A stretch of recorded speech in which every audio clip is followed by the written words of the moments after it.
सुंदरपुर के खूबसूरत गांव में राहुल नाम का एक दयालु लड़का अपनी दादी के साथ रहता था। राहुल को हमेशा दूसरों की मदद करना पसंद था, लेकिन उसका सबसे अच्छा दोस्त राजू अलग था।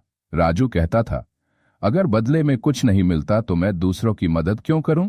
एक दिन नदी के पास खेलते समय उन्होंने एक बूढ़े आदमी को आमों की भारी टोकरी उठाने के लिए संघर्ष करते देखा। राहुल जल्दी से मदद करने के लिए दौड़ा, लेकिन राजू वहीं खड़ा रहा, देखता रहा। बूढ़ा आदमी मुस्कुराया और बोला, धन्यवाद बेटा, दयालुता हमेशा तुम्हारे पास वापस आती है। उस दिन बाद में जब राहुल और राजू खेतों से गुजरे तो उन्होंने किसान रामप्रसाद काका को चिंतित देखा। क्या हुआ काका? राहुल ने पूछा। मेरी गाय गौरी भटक गई है और जल्द ही अंधेरा हो जाएगा। मुझे उसे खोजने में मदद चाहिए। राहुल ने तुरंत कहा, चिंता मत करो काका, हम मदद करेंगे। राजू ने हिचकिचाहट के साथ राहुल का पीछा किया। गांव के तालाब और बरगद के पेड़ के पास खोज करने के बाद उन्हें आखिरकार गन्ने के खेत के पास गाय मिल गई। किसान रामप्रसाद काका बहुत खुश हुए। उन्होंने कहा, राहुल तुम्हारा दिल बहुत कीमती है और राजू मुझे खुशी है कि तुमने भी मदद की। उन्होंने उन्हें धन्यवाद के तौर पर ताजे अमरूदों का एक बैग दिया।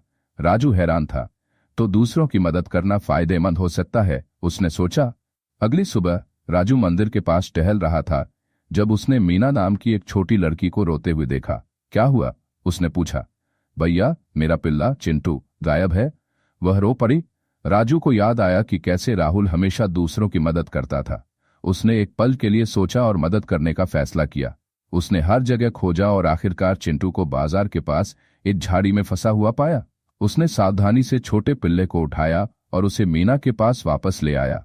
उसने अपने पपी को कसकर गले लगाया और कहा, बहुत बहुत धन्यवाद भैया। उसके पिता ने राजू की दयालुता देखी और उसे उपहार के रूप में एक छोटा खिलौना दिया। राजू मुस्कुराया। उसे आखिरकार समझ में आया कि बूढ़े आदमी ने क्या कहा था, दयालुता हमेशा वापस आती है। उस शाम राजू राहुल के पास गया और बोला, तुम सही थे, दूसरों की मदद करना वाकई अच्छा लगता है।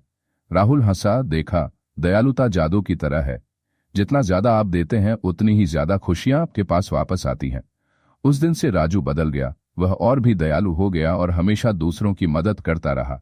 और बूढ़े आदमी के शब्दों के अनुसार कहानी का नैतिक दयालुता एक बूमरैंग की तरह है। आप जो देते हैं वह हमेशा आपके पास वापस आता है।